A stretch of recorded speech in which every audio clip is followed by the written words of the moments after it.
Today we'll limit our conversation on how often we should squat to between 1 to 4 days a week.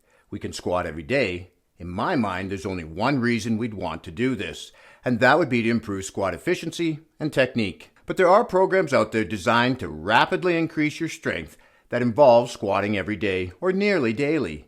Because of this, I want to look at squatting every day in a separate video. Let's start with 3 or 4 days a week. What first comes to mind with 3 times a week is full body workouts. Your volume isn't that high on any individual body part, and you might be doing 3 or 4 sets of squats for 9 to 12 sets a week. This would be good for a beginner. Someone new to training could make progress with even less volume than this. Intensity needs to be factored in, as the closer you train to failure and the more sets you do to technical failure, the more time you'll need for recovery between training sessions. The advantage of doing 12 sets over 3 workouts as opposed to doing them all in one training session once a week is cumulative fatigue.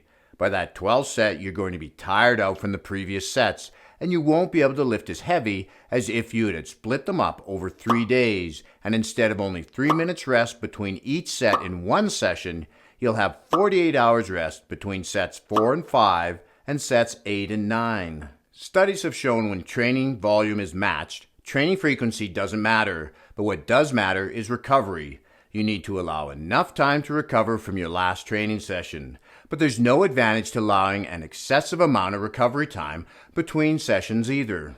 Squats are very demanding and work multiple muscles, including the low back. I find my back tends to recover slower than the rest of my body, making the amount of work my low back is doing a consideration on how frequently I can squat and the variations I choose. We don't always have to do a heavy back squat. For example, a split squat or a Bulgarian split squat allows us to train each leg unilaterally with less weight, reducing the load on our back. So how would we use a 4th day? We should generally allow 48 to 72 hours for recovery between training sessions, so a 4th day would be within this time frame.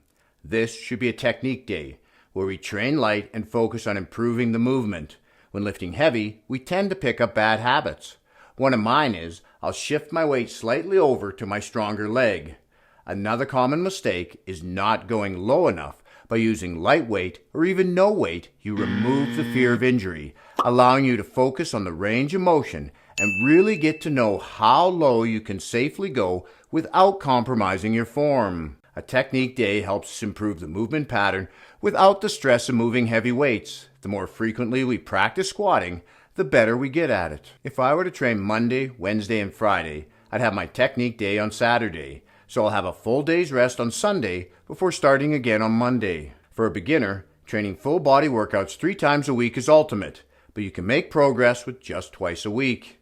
As a more experienced lifter, you'll need more volume, which can be achieved by splitting up your training into separate upper and lower body workouts, with 2 lower body sessions a week, doing your upper body on different days. Splitting them in half allows more energy to be focused on leg training. Say you have a lower body workout with 18 total sets, 11 of those being squats and squat variations. The rest are for hamstrings and calves, making 22 sets a week, almost double what you did for your legs when training 3 times a week, with more recovery time between training sessions. You shouldn't go straight from 12 sets to 22.